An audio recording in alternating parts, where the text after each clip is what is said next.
Today we're working on a 2020 F150 Lariat, black edition, and I'll tell you why that matters in a minute.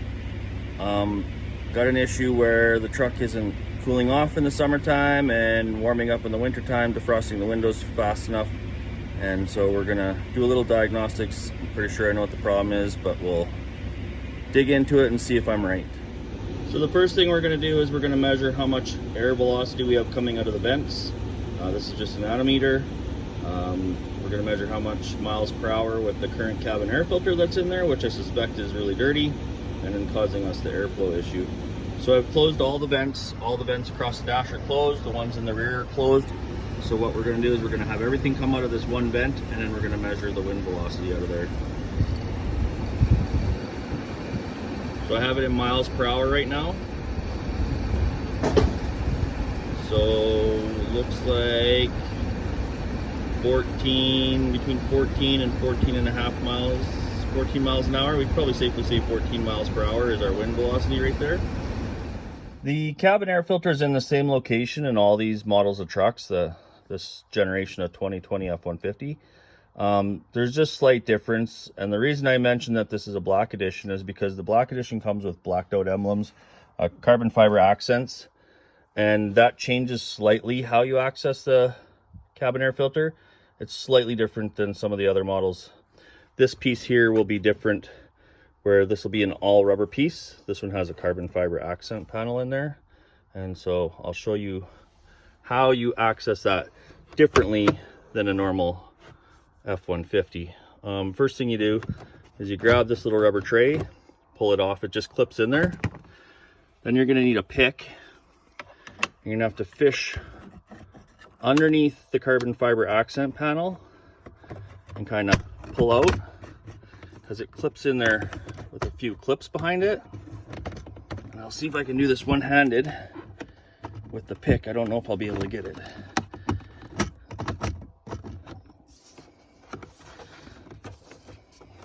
Because generally what I do is I pull it out and I get my fingers behind it, and then I work across it with I get my fingers in there, and then I can work across it with the pick.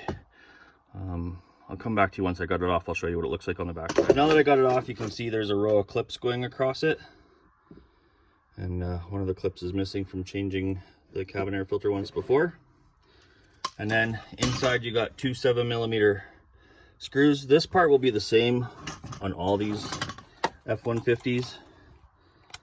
Just take those two screws out.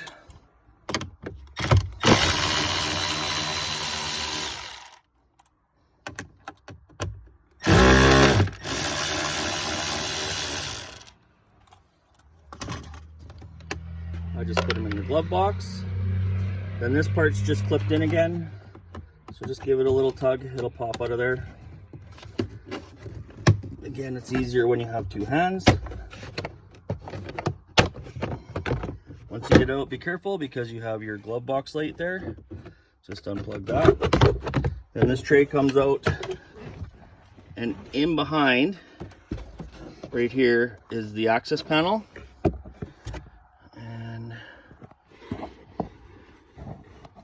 There's just two clips on it, one on each side. One right here, one on the other side. And then the tray door flips down and just pulls out. And then you can see the cabin air filter. Just slide it out. And like I suspected, it's fairly dirty. I mean, it's not showing up quite as well on camera, but yeah, it's pretty black. So we'll change that out and see if that improves.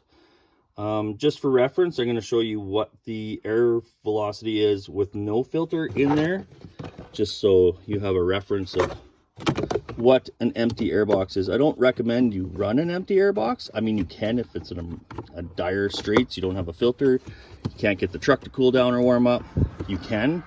It's just going to create more soot on your windshield and dirt on the inside of the vehicle. Just clip that box back in there, just so we have a good seal again, just so you can see what that looks like with no filter in there. There. Okay, So with no air filter in there, you can see we're at 19.2, looking like 19.2. So fairly significant, like 5 mile an hour faster wind coming out of the vents. That translates to a whole lot more volume as well coming out of those vents. So clearly that filter was a major restriction. So we'll put a new one in there and then we'll test it, and then we'll know what the difference is between a plugged one, an empty one, and a new one. So I'm using a charcoal filter. Just helps filter out some of the pollutants and whatnot from the air and keeps things fresh inside the cab. We'll stick that in and see what that does. Okay, new filter's installed. It looks like we're 17 and a half, bouncing around there, 17.75 miles per hour. So that's a full 3 to 3.5 mile an hour gain, which again translates to a lot of air velocity or air volume coming through the vents. So I suspect things will warm up and cool off much quicker in the truck now. So I think we've got the problem solved. We'll go back, we'll put everything back together over there, and this job is done.